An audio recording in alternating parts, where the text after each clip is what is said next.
If you're here, say hi.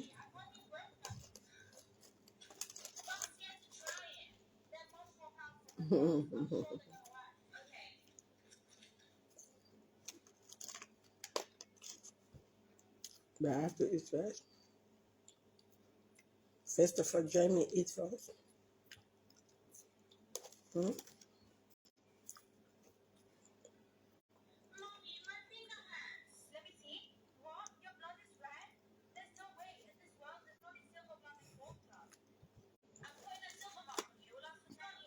Hello, that's my girl. Olori Mojisola.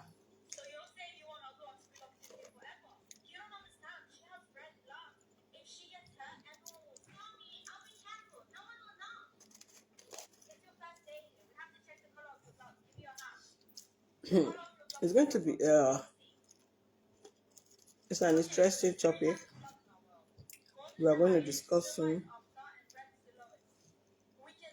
Prepare your mind.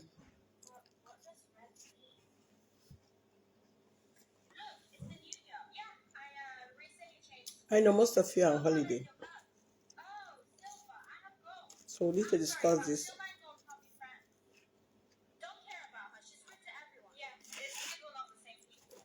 For a better arrangement. Hmm?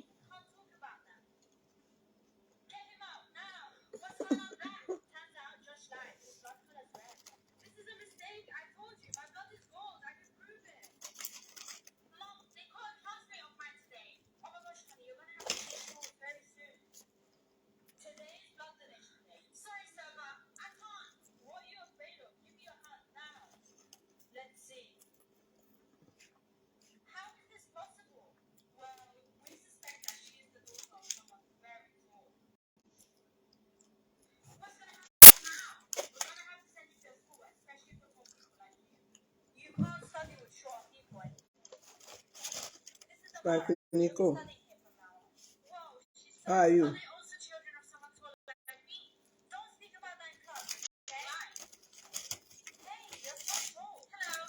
have to eat first.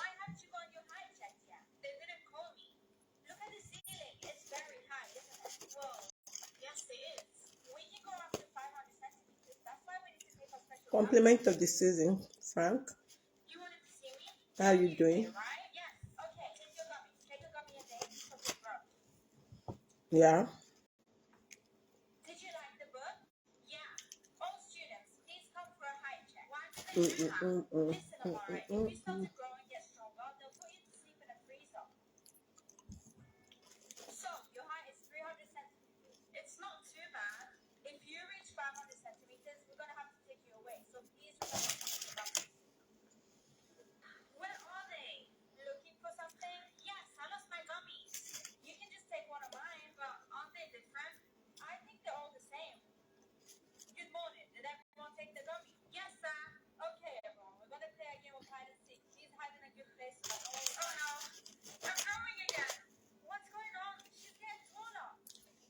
Pat.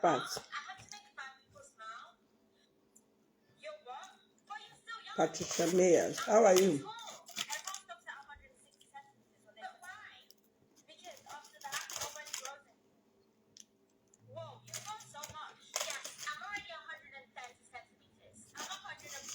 Come and join me anyway.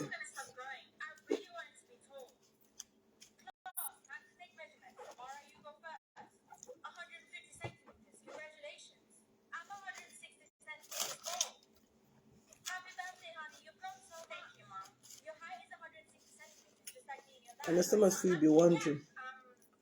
She titled the topic and she's eating. Yes. And it's straight to talk about the topic.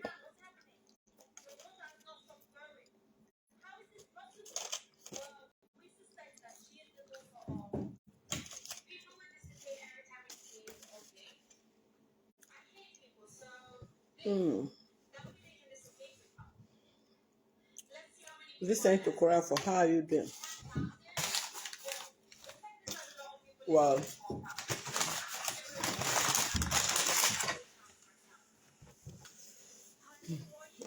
It's good, it's good, it's good, it's good, it's good. You know, at times, you please yourself first before pleasing human being. Because whatever you do in this life, you can never please people. If you are bad, they'll talk about you. If you are good, they will still condemn you. Those that will castigate you, those that will condemn you, those that want to frustrate your life will be there. But the most important thing, know who you are. Pursue your dream and damn whoever wants to condemn you for whatever you are doing. This life have no duplicate. The first and foremost who you to live life for is God. After God, yourself. When you please your creator, the next person you should please in this life is yourself. You know why? If you are gone, you are gone. Nobody can die for you. Nobody can die with you. Nobody can sick with you. Your problem is your problem, is nobody's problem. Your happiness is your happiness and nobody's happiness. Your joy is your joy and nobody's joy. So if you want to look at what would they talk about me? What would they say about me? How would they feel about me? You will live life for people until you die. But that is not going to be our own portion. I will live my life for God, then myself. And first of all, my relationship with God will be nice. Then the next thing, I'll please myself well. Because after this life, you don't know where you are going, except you meet God again. Okay, we want to discuss marriage, strategy, policy, and principle.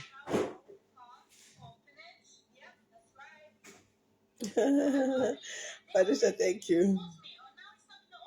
So, coming online, if you ask of my opinion, I feel like resting and I choose to rest. But some close friends that are calling behind, please come online, please talk to us. This is only they are not that. I reluctantly decided to come and discuss this because I know some husbands, some wives will be at home at this season, and some that are always working morning and night, not in the Western world anyway. In the Western world, some are even working right on Christmas Day, even Eve to this moment, they are still working. But maybe back home where we have this high rate of violence, abuse, and all manners, I believe some of them can be at home today, and we'll discuss few things. This is the preamble, this is the beginning, and we'll have much a topic to discuss about that. Okay. One, what is your strategy about marriage? What is your policy about your marriage? What is your principles about marriage? First and foremost, we want to define the origin of marriage and how marriage comes into existence. That is what we are going to talk briefly today. We may still talk more of other things tomorrow and other days, but I would want us to reason this way.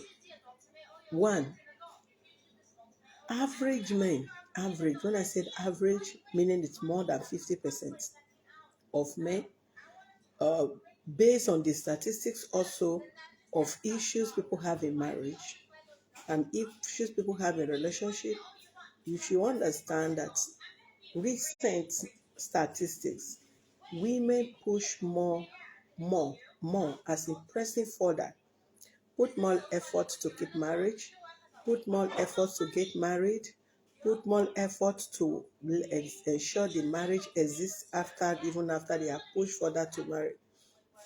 Okay. The origin of marriage, God created Adam first, if I'm not mistaken, then created Eve thereafter. How did Eve come to be? How does Eve come to existence? Eve come from the rings of Adam's.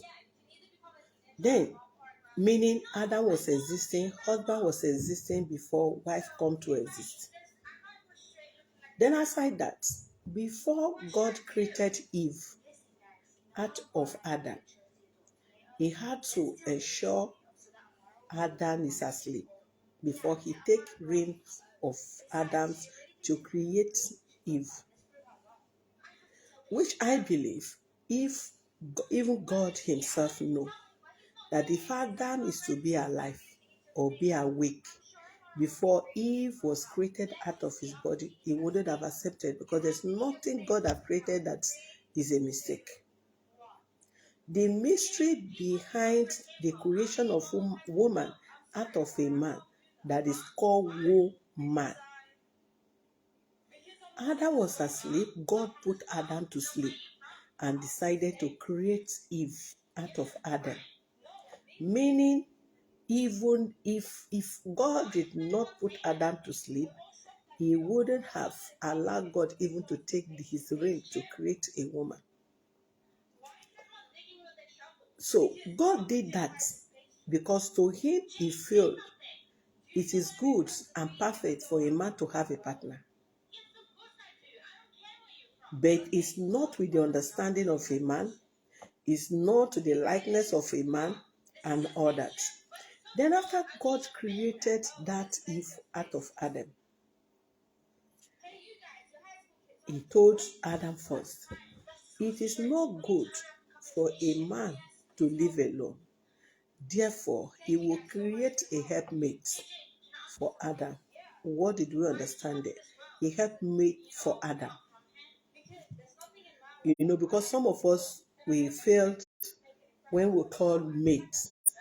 Mate means we are mate in age. Because we are married together, we are both mates. Because we are both educated, we are both mates. Because you pay my dowry, we are both mates. Because there is already legal backup between me and you, we are already mates. The interpretation of mate that most of us women practice in marriage: I am not your slave. That you paid my dowry, I am not your slave. That you paid my dowry, we are equal. That you paid my dowry, we are this. That we did a court marriage, every right is equal and no man is bigger than a woman in all that. But do we understand the origin, the existence of how women come to be in this world? That women were not in the first plan of God. He first created the heaven and earth, then created light where there was darkness, created human being, and created Adam, and discovered that, I think, to me as God, the creator of everything, it is better and it is good for a man to have a helpmate. And God created woman out of the man. And that was how women were created, out of each man and the body.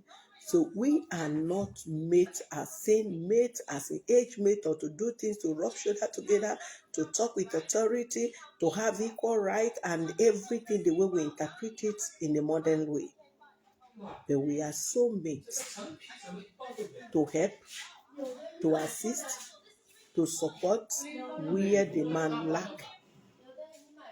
Where there is vacuum, where there is lapses, you assist. A man goes to work, he comes back, have to cook food, have to wash his clothes, have to prepare, have to warm water and everything and all that. God feel, okay, this man can go to work and come back and cook food and then wash his clothes and all that and all that. I think it's better I have a helpmate.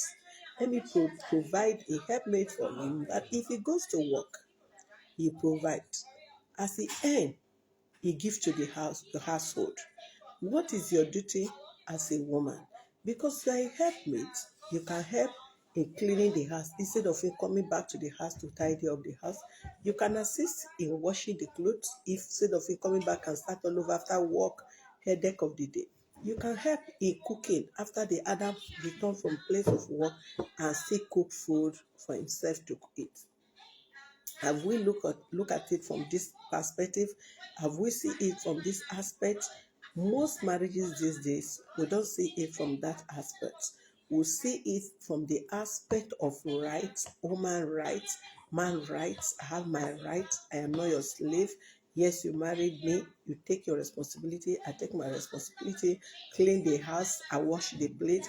I cook the food. You wash the plate. Provide the money. I cook for you and others. When you have such strong principles in your marriage, it is difficult for such marriage to work. So if you are married to a man, no matter the age of the man, if the man senior you, you senior the man, you are both of the same age, have it at the back of your mind that a woman that God created for Adam actually came from Adam's vein. It does not just come in existence as God created Adam. Right? Understand that the person you are married to first should be your senior, even if you are both age mates. Because Adam was existing before your creation. And you were not created like Adam. Therefore, you are not created like your husband. Your husband was authoritatively and specifically and specially created by God. Then he decided to create you out of him. Have we always looked at it from that angle, that we're not created the way our husband were created as the creator specified in the living book, which is the Bible? We don't look at it from that aspect. Then we push further, we push more to keep the marriage, because God have already seen it, that it is not good for a man to live alone. It is God that sees that from that angle, not you, not me. So if the nature of man, how God created him first, was not with a woman, and God decided to give him wife, give him woman, then it's you that God is attaching to him. It's you that God is trying to attach to him. Anyway, from the background, you can see a lot of noise. I'm going to come online again in a few minutes, so that, we don't shout at you don't shout at children anyhow here. You have to pay them out. So I'll be back in a moment, okay?